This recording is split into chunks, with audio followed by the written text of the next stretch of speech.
Ini kali yang seperti ditulis sama si Steve, kita mau belajar tanda-tanda anak Allah. Kadang-kadang kita mau tahu kita nih anak Allah benar atau enggak ya. Nah, kita lihat di 1 Yohanes 3 ayat 10. 1 Yohanes 3 ayat 10. Inilah tandanya anak-anak Allah dan anak-anak iblis. Setiap orang yang tidak berbuat kebenaran tidak berasal dari Allah. Demikian juga barang siapa yang tidak mengasihi saudaranya.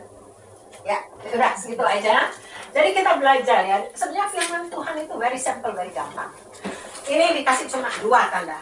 Tanda anak Allah dibilang kalau tidak berbuat kebenaran dan tidak mengasihi, itu namanya anak iblis.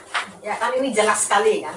Jadi dengan perkataan lain, anak Allah itu adalah orang yang berbuat kebenaran dan yang mengasihi sesamanya. Ya. Jadi gampang, kita cuma lihat itu 2 aja, nggak usah wah ini orang bisa sembahyangnya panjang, bisa apa, enggak. Cuma berbuat kebenaran. Saya mau melihat tampangnya Rek lagi lihat ke saya juga mau lihat dia. Jadi kebenaran dan mengasihi ya. Jadi keselamatan itu bukan masalah keyakinan. Ada orang bilang, pasti yakin. Sebetulnya ada bukti, selalu mesti ada bukti ya. Buktinya tuh menghasilkan buah. Buahnya itu kebenaran dan kasih. Cuma 2 itu ya. Nah, sekarang kita ngelihat, makanya orang dulu ada yang bilang, oh bukannya kita asal percaya sama Tuhan, kita nggak selamat. Dan banyak orang ngomong, sebetulnya setan pun percaya. Ya. Jadi kalau kita bilang kita cuma percaya, itu tuh imannya setan. Ya. Jadi di Yakobus bilang harus dengan perbuatan kan. Tapi kita jangan salah pengertian. Bukan percaya ditambah perbuatan baru itu selamat, enggak. Tapi percaya yang menghasilkan buah. Ya, jadi beda kan? Jadi yang mengasihi dan berbuat kebenaran itu adalah buah, ada hasil, adalah akibat daripada kita bersekutu dengan Tuhan. Karena kita mengasihi Tuhan, itu semua itu cuma akibatnya itu, bukan akarnya. Jadi jangan pernah bilang, oh iya kalau nggak berbuat nanti nggak selamat. Enggak, bukan gitu. Tapi sebab kita mengenal Tuhan, kita berbuat kebenaran dan mengasihi. Jadi itu buktinya, tandanya ya. Jadi ini kan. Nah, lantas Tuhan Yesus aja juga ngomong sangat plain di Matius 7:19. Dia bilang, dan setiap pohon yang tidak menghasilkan, bukan yang tidak berbuah, yang tidak menghasilkan adalah fruit, buah yang baik, pasti ditebang dan dibuang ke dalam api. Lantas dia tambahin lagi di Matius 7:20, jadi dari buahnya lah kamu mengenal mereka. Jadi tanda-tandanya tuh Tuhan Yesus juga bilang, dari buah kita tahu ini orang selamat atau orang nggak selamat. Dia mau ngerti firman Tuhan seabrek-abrek, dia mau pergi ke gereja siang malam tiap hari, tapi kok nggak menghasilkan ini, zero. Ya, jadi kita mesti jelas sekali. Sayangnya tadi yang kita bilang kan, keselamatan itu bukan masalah keyakinan. Banyak orang tuh berasa yakin kayak mereka tuh selamat kenal Tuhan. Makanya Tuhan sesudah mengatakan itu di Matius 7, heran nggak Tuhan kan bilang, siapa yang tidak menghasilkan pasti ditebang. Ya. Tapi sesudah itu Tuhan kan bilang, pada hari terakhir, ngapa Tuhan nambahin ngomongan itu? Sebab banyak orang punya keyakinan yang salah. Kan yang bilang, pada hari terakhir banyak orang berseru kepadaku, bukankah kami bernubuat, mengusir setan, mengadakan banyak mujizat demi namamu. Nah, Tuhan nggak cuma bilang aku tidak mengenal engkau. Tuhan mengatakan kamu semua pembuat kejahatan. Jadi nggak cuma, enggak saya nggak kenal kamu, itu kan ini berbuat kejahatan. Nah, ini yang kita dari dulu pasti saudara semua udah tahu, yang kita bilang dengan dosa iniquity kan. Dosa jahat, dosa yang tidak jujur, dosa yang unrighteous, yang tidak benar, ya. Itu kan kita tahu ya, ada 3 macam dosa kan? Tahu kan semuanya? 3 macam dosa. Dulu saya paling sering ngomong ini. Sekarang udah lama liburan dari ngomongan ginian. Yang pertama, ya dosa commission. Kita melakukan, kita bunuh, ya kan kita orang yang ngebunuh, yang berdusta apa itu udah semua orang tahu. Gak usah Kristen ya tahu itu jahat ya ibaratnya. Ya. Kedua, omission. Ya. Dosa yang tidak melakukan pekerjaan baik. Ya kan? Di Yakobus 4:17 kan? Kalau ada orang tahu berbuat baik tapi tidak melakukannya, ia berdosa. Ya kan? Itu omission. Jadi yang satu commission, commit melakukan, yang satu omission tidak melakukan. Dan yang ketiga ini dosa iniquity. Ya, yang tadi itu bernubuat demi namamu, kayaknya pakai aktif apa ya namanya, melakukan pekerjaan baik, pekerjaan agama, religious. Tapi lainnya apa? Motivasinya nggak benar. Jadi dia motivasinya either kesombongan, show off, mau ngeliatin orang gua bisa ngelakuin gini, atau dia mengambil kredit buat dia sendiri, atau mau ngambil untung, atau mau menyesatkan orang. Pokoknya semua perbuatan yang kelihatannya baik, bukan benar ya, yang kelihatannya baik, tetapi dengan motivasi yang salah, itu namanya dosa iniquity ya. Dan di mata Tuhan, itu kan Tuhan bilang, enyahlah engkau. Ya, jadi apa ya, buat kita sendiri atau buat Tuhan kalau kita melakukan ya. Jadi itu cuma ini ceritanya, oh ya, pendahuluannya. Tapi sekarang saya suka bilang ya, kita tuh mesti tahu kita itu siapa. Jadi dalam perbuatan kita lagi mau meninggikan nama Tuhan atau kita mau meninggikan diri kita sendiri. Makanya di Roma 10 ayat 9 kan dibilang, jika engkau mengakui dengan mulutmu bahwa Yesus adalah Tuhan, kan? Dan juru selamat kan? Tuhan ya. Jadi saudara tahu nggak Tuhan itu artinya apa? Ya, Tuhan artinya apa? Ya. Jadi Tuhan di atas segala Tuhan. Setara dengan Allah. Ya. Jadi kalau kita bilang Yesus itu Tuhan, kita harus at least tunduk dan taat kepada Dia. Nah, apa bedanya tunduk sama taat? Sorry, ini saya biar semuanya bangun, kalau nggak nanti semua saya ngomong. Kalau taat ada unsur melakukan, kalau tunduk hormat, Ya, hati, sikap hati ya. Jadi itu hati, tunduk, dan taat itu kelihatan dalam perbuatan. Ada satu anak kecil di gereja, nakalnya setengah mati, disuruh duduk, berdiri, loncat, maminya marahin, duduk, akhirnya maminya dengan kekerasan, kamu duduk. Dia bilang, ya, body saya duduk, tapi hati saya tetap berdiri. Jadi sama sekali nggak tunduk, tapi dia tahu dia harus duduk ya. Jadi kita tahu ya bedanya tunduk sama taat ya. Nah, jadi apa itu? Jadi kalau kita tuh tahu bahwa, dan kita tahu ya, sebetulnya di Perjanjian Baru ini saya baca dari buku, saya nggak ngitungin sendiri-sendiri. Yesus dikatakan juru selamat itu cuma 16 kali. Tapi Yesus sebagai Tuhan itu lebih dari 450 kali. Jadi kita itu, saya sebetulnya kalau dengar ada orang cuma bilang, oh iya Tuhan Yesus juru selamat saya. Jadi kayaknya tuh ini ya, dia nganggap Tuhan itu enggak sebagai Tuhan yang dia hormati, dia sembah, cuma yang nyelamatin dia aja. Pokoknya yang ibaratnya penolong yang buat enaknya dia. Nggak sama sekali nggak ada rasa bahwa dia harus taat, harus mengabdi, harus menyembah. Tapi itu ya. Oh, ada anak ya. Oh, ini loh. Nah, jadi makanya kalau kita ngelihat ya, waktu Petrus khotbah pertama kali sesudah Pentakosta, khotbahnya nggak panjang, ya kan? Kalau kita baca kayaknya nggak ada 10 menit ya kelar ya, mestinya ya, biar bacanya pelan-pelan ya. Tapi apa? Yang paling penting itu akhirnya dia tutup dengan kalimat yang sangat penting. Itu kita bisa baca di Kisah 2 ayat 36. Jadi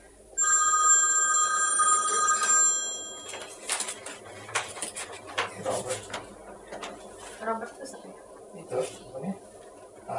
Oh, orang bawah. Oh, Desmond. Ini benar-benar pastor ya. Mungkin dia good news udah keluar itunya duitnya. Ah, Udah tahu. asik. Tentang Sinta dia tahu, tentang ini tahu, tentang ini pastor keren sekali.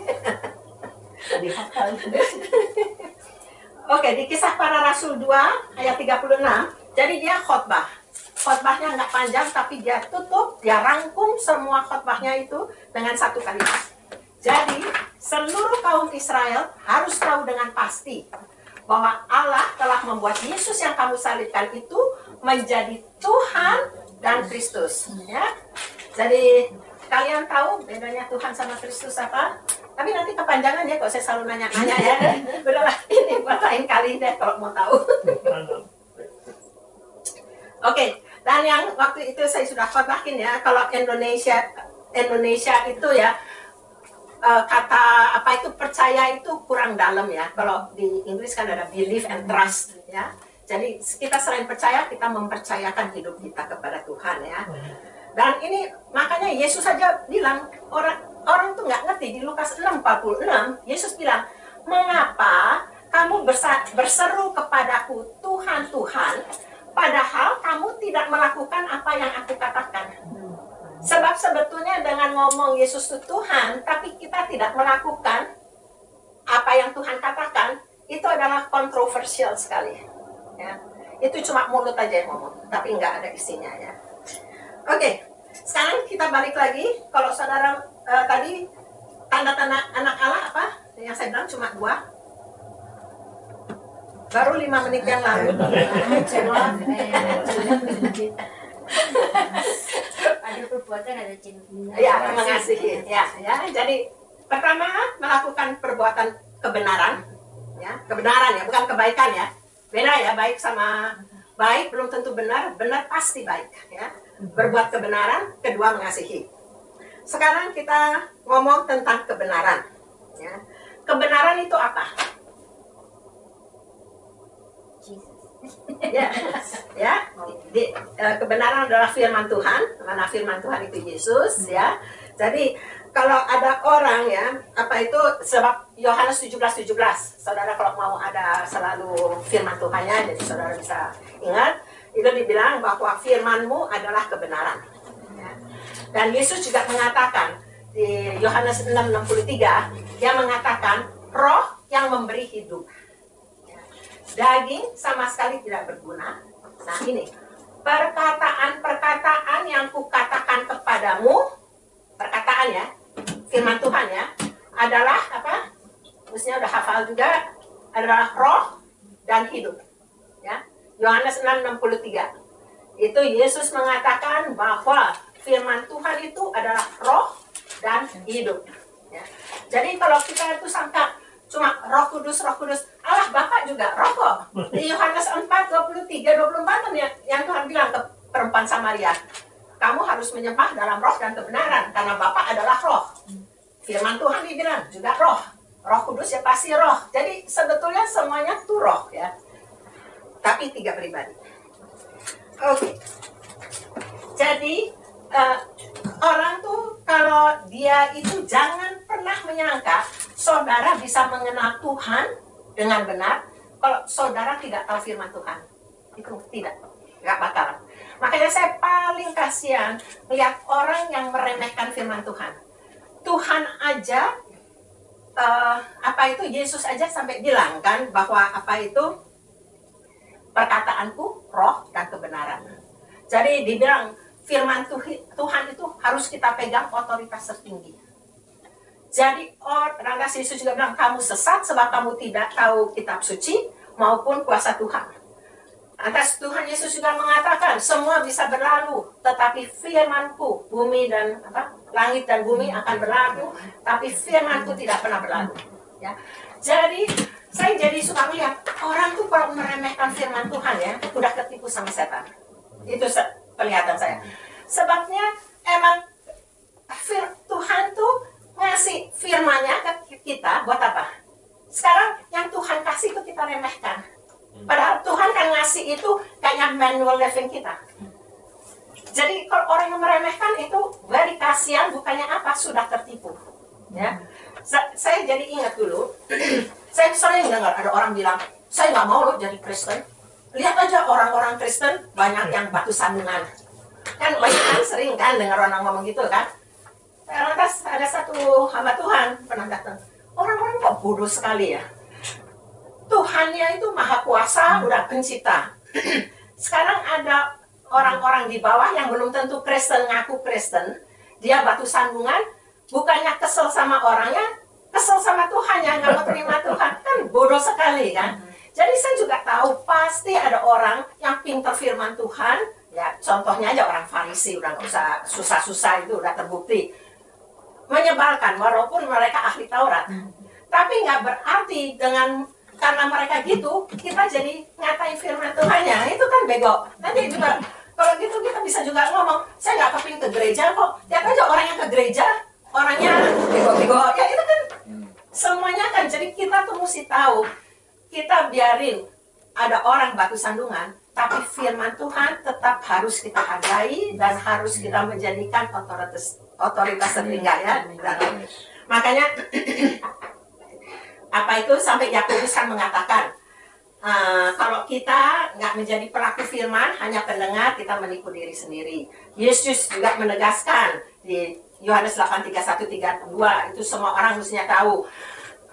Dia berkata, jika kamu tetap dalam firmanku, kamu benar-benar adalah muridku, dan kamu akan mengetahui kebenaran, dan kebenaran itu akan ya merdekakan kamu. Ya, dari Yesus itu udah ngasih ininya banyak sekali ya. Lantas yang tadi saya bilang juga, kamu sesat sebab kamu tidak tahu firman Tuhan dan kuasa Allah. Jadi itu sebanding setara yang harus balance ya. Oke, sekarang tadi itu kebenaran, sekarang kedua kasih. Nah, di dalam kasih itu ada dua unsur penting. Apa? Dua unsur yang paling nggak bisa dihilangin. Banyak kasih bisa gini-gini. Tapi kalau saya lihat kasih itu ya, yang paling besar itu dalam pemberian dan dalam pengampunan. Itu dua ya, kasih itu ya. Sekarang dalam pemberian. Oke, sekarang di sini kita lihat dari Lukas 10 ayat 25 sampai 37. Itu ngomong orang Samaria yang murah hati. Ya. Ini kan ceritanya pasti semua sudah tahu. Dan cerita Samaria ini nggak cuma orang Kristen ya. Semua orang, makanya kan sering kita lihat, oh ada orang kena kecelakaan, ada a good Samaritan. Orang sini semua kan udah dipakai sebagai itu, semua orang tahu kan good Samaritan itu ya. Di sini ya saya baca cepat aja ya. Pada suatu kali ada orang ahli Taurat mencoba Yesus, bertanya, apakah yang harus kuperbuat untuk memperoleh hidup yang kekal? Jadi Yesus bilang, apa yang tertulis dalam hukum Taurat? Lantas orang itu menjawab, kasihilah Tuhan Allahmu dengan segenap hatimu, jiwamu, kekuatanmu, akal budimu, dan kasihilah sesamamu manusia seperti dirimu sendiri. Ya.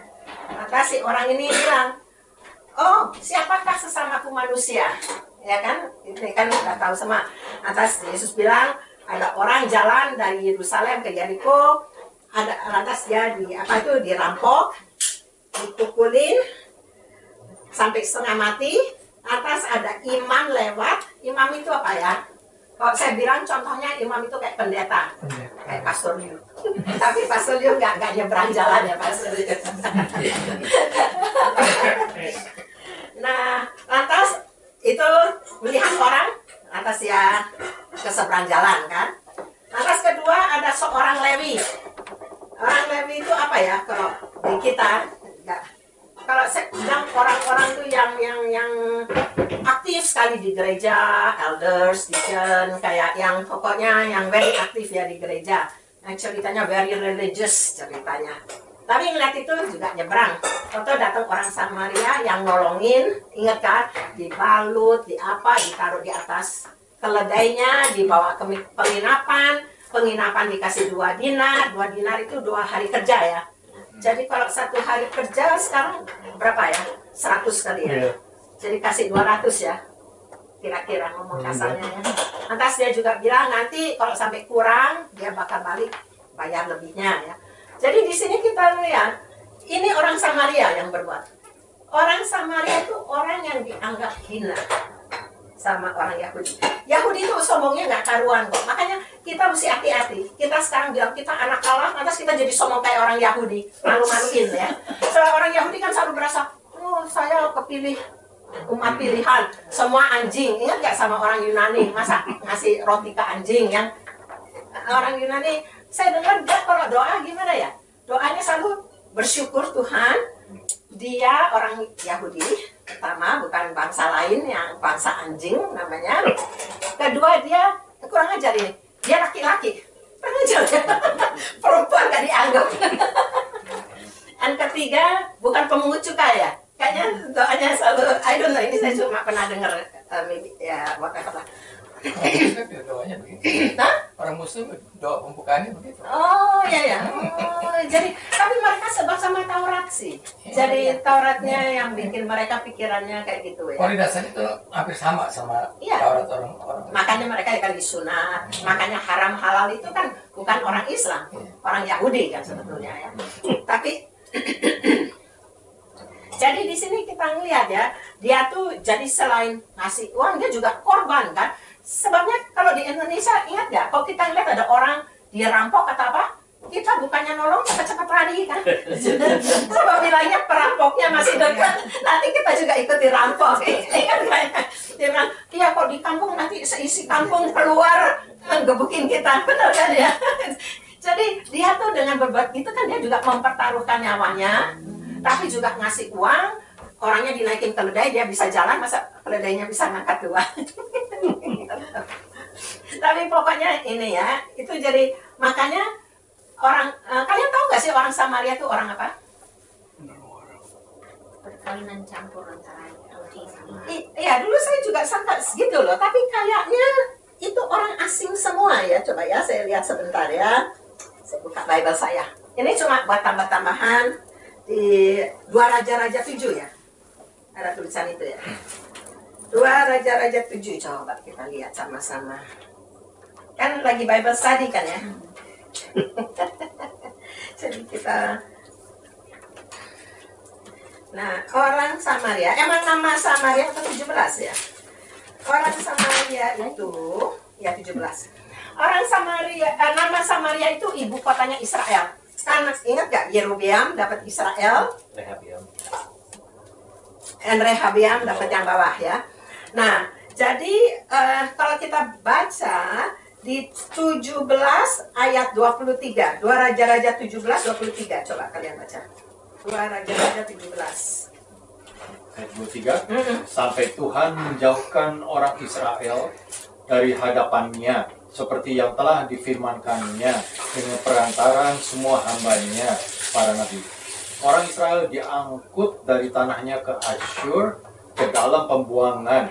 Demikianlah sampai hari ini. Oke, jadi orang Israelnya itu diangkut ya. Lantas terus 24 saja. Raja Asyur mengangkut orang dari Babel, dari Kuta, dari Awa, dari Hamat, dan Sefarwaim, lalu menyuruh mereka diam ke kota-kota Samaria, menggantikan orang Israel. Maka orang-orang itu pun menduduki Samaria dan diam di kota-kotanya.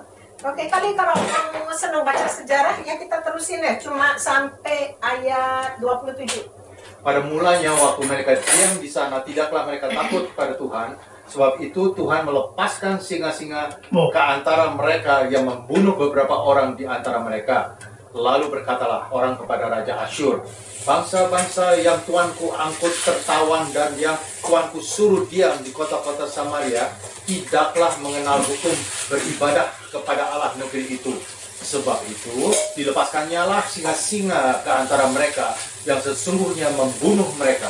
Lalu oleh karena mereka tidak mengenal hukum beribadah kepada Allah negeri itu, lalu Raja Asyur memberi perintah, suruhlah pergi ke sana salah seorang imam yang telah kamu angkut dari sana ke dalam pembuangan.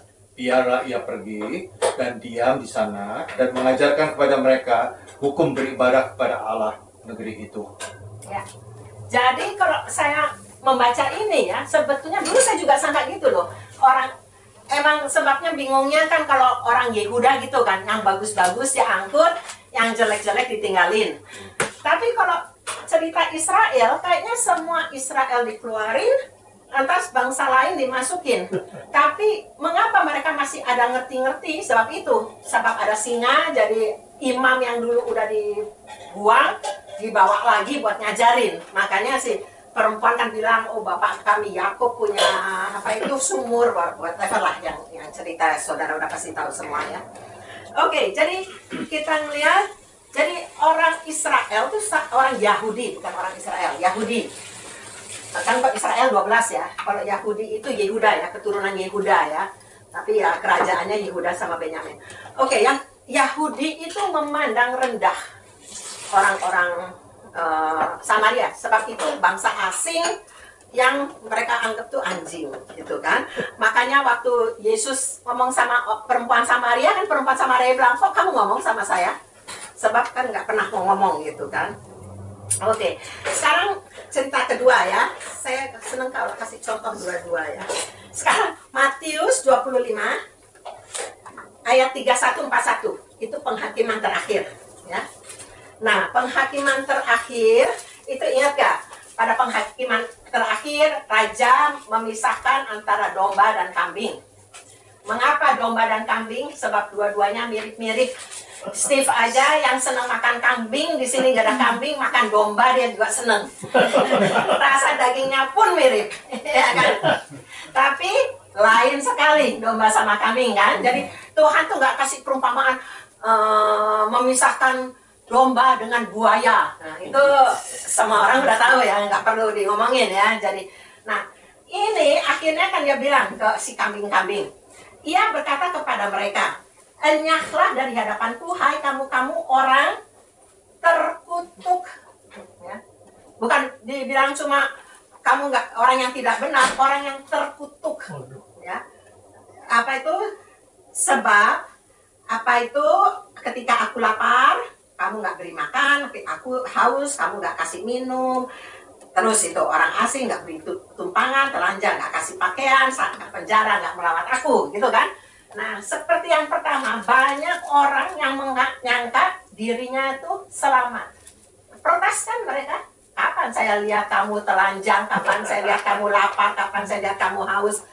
Persis sama kan kayak yang pertama tadi yang saya bilang, waktu Tuhan bilang, Tuhan, oh saya berbuat ini demi namamu, demi... Jadi banyak orang punya keyakinan yang salah. Makanya biarlah kita tenang, gak usah banyak mulut, gak usah iman yang salah, yakinin diri sendiri. Tapi biarlah kita cuma lihat ini, apa kita berbuat benar, jadi tahu firman Tuhan dan melakukan, atau kita mengasihi saudara. Just itu dua, gak usah susah-susah ke seminar mana-mana ya. Pergi ke rumah si William aja, dapat makanan enak. Gitu. Oke. Sekarang yang kedua, mengampuni. Nah, mengampuni kita udah tahu sekali bahwa mengampuni dalam doa Bapa kami, Tuhan sendiri bilang, kok kamu tidak mengampuni, aku pun tidak akan mengampuni. Jadi itu bukannya, ya Tuhan lain dong, itu salahnya ini, salahnya itu. Makanya Tuhan kasih perumpamaan. Ingat orang yang utang berapa dinar sedikit, yang utang banyak, tapi akhirnya makanya pergi ke siksaan kekal ya. Dan makanya saya mengampuni itu bukan perasaan, mengampuni itu pilihan dan keputusan, our decision. Jadi jangan pernah kayak kalau saya ngomong kayak saya itu udah lulus 100%, kadang-kadang masih ada kesel ya. Tapi saya bilang, saya selalu ingat, saya selalu ngomong ini sebab buat saya ini sangat menyentuh hati saya, yang di Roma 12:21. Jangan kamu kalah oleh kejahatan, tetapi kalahkanlah kejahatan dengan kebaikan. Ya. Jadi kalau saya bilang, kalau ada orang berbuat salah sama kita kesel, itu kita udah kalah loh. Tapi kok kita mau bales, waduh. Itu kita kalahnya kalah total, kita udah kalahnya KO, ibaratnya udah ditonjok sama setan, jatuh nggak berdiri. Kalau saya lihatnya gitu. Jadi saya tuh makanya, tapi saya percaya Roh Kudus itu ada dalam kita. Amin. Kalau kita berbuat salah, lantas ada yang ngasih tahu, nggak enak gitu. Jadi kesel tapi, oh tadi kita salah. Kalau kita tuh udah orang salah, kita kesel, udah gitu, nggak merasa nggak enak, malahan justifying. Ini orang kurang ajar ini apa? Saya suka mikir, kamu ada Roh Kudus nggak ya dalam kamu ya? I just ask that in my heart. Orang nggak usah ngomong apa, kita kan semua udah dewasa ya, nggak usah ditunjuk-tunjukin ya sebetulnya. Jadi biarlah kita, saya selalu ingat itu. Tuhan juga bilang kan, Tuhan menentang orang congkak. Biasanya orang ribut apa? Karena kesombongan kan. Mau ngomongin apa? Itu dasarnya selalu. Nah, jadi Tuhan bilang Tuhan menentang orang yang congkak, tapi mengasihani orang yang rendah hati. Dan Tuhan berjanji, kalau kita rendah hati, Tuhan yang akan mengangkat kita. Bukan kita yang memperjuangkan hak kita. Orang jangan sangka bisa mainin saya ya. Kayak, aduh, kalau ngeliat itu tuh menyedihkan sebetulnya ya. Jadi kita mesti ngeliat, makanya kan Tuhan bilang, jangan kamu kalah terhadap kejahatan, tetapi kalahkanlah kejahatan dengan kebaikan. Dan sebetulnya Tuhan tuh kok kasih ngomong ya, selalu ada janjinya. Jadi bukan, jangan gini, kan kamu mesti genah. Enggak, selalu ada janji yang sebetulnya melebihi yang kita ingini. Yang saya juga waktu itu saya bilang di saya 61:7 kan, sebagai ganti kamu daripada mendapat malu, kamu mendapat kehormatan 2 kali lipat. 2 kali loh, nggak cuma hormat sama ini. Sebagai ganti ludah, kamu dapat warisan 2 kali lipat. Amin. Mau apa lagi ibaratnya? Sekarang juga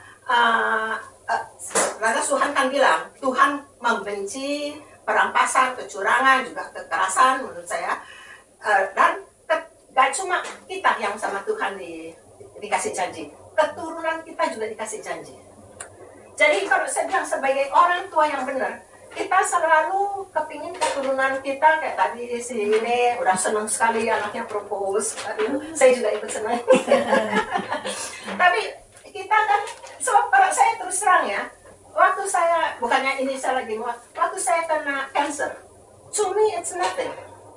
Tapi kalau anak saya waktu itu nggak benar, saya tuh sedihnya nggak karuan. Kita selalu sebagai orang tua ya, saya melihatnya biasanya, kita lebih mementingkan anak kita dari kita sendiri. Ya kan, semuanya setuju kan situ ya. Makanya di sini bilang, keturunanmu akan terkenal, anak cucumu dan semua orang yang melihat mereka mengatakan bahwa mereka adalah keturunan yang diberkati Tuhan. Amin. Jadi mau apa lagi? Sebenarnya kita kalau menang dalam satu case, ya misalnya menang buat sementara itu puas, tapi janji Tuhan ini semuanya hilang. Worth it. Jadi kamu kayak ini kan, makanya setan itu kita nggak usah setan ya, manusia kan. Kalau mau nangkep monyet di Palembang bilangnya, taruh aja kendi sama kacang.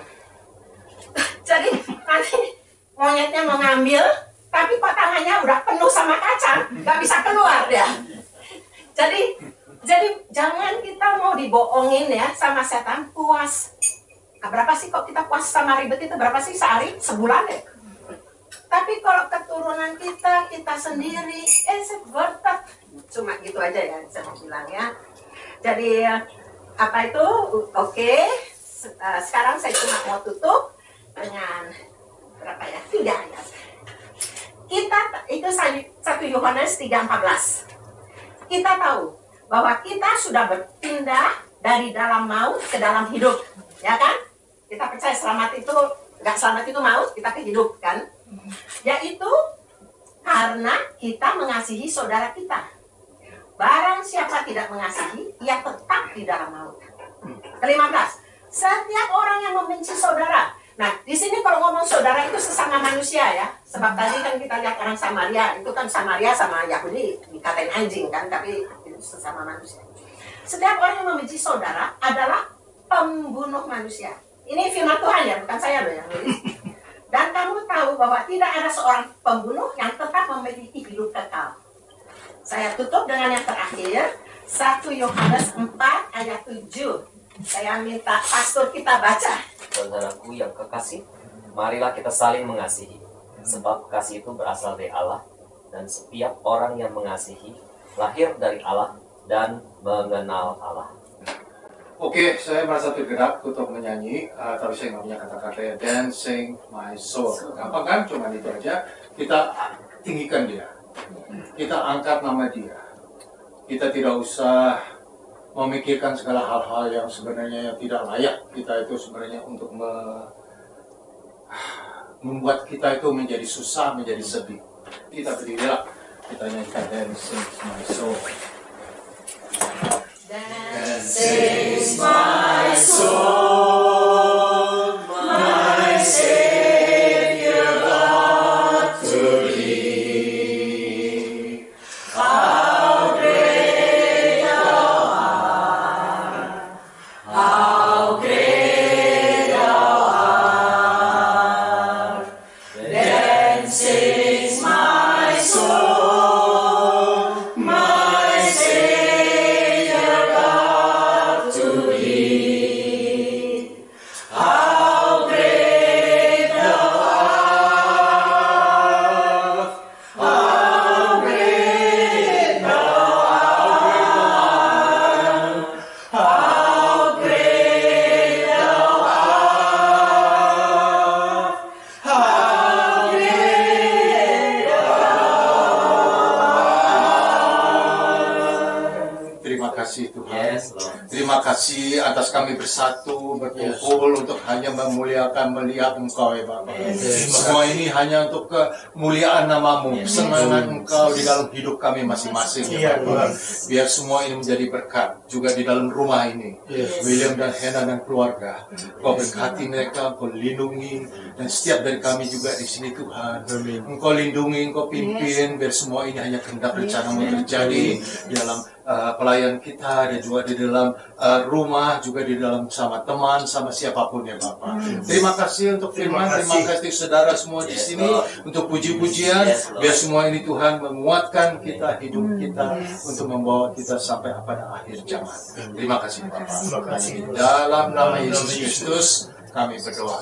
Amin. Amin. Amin.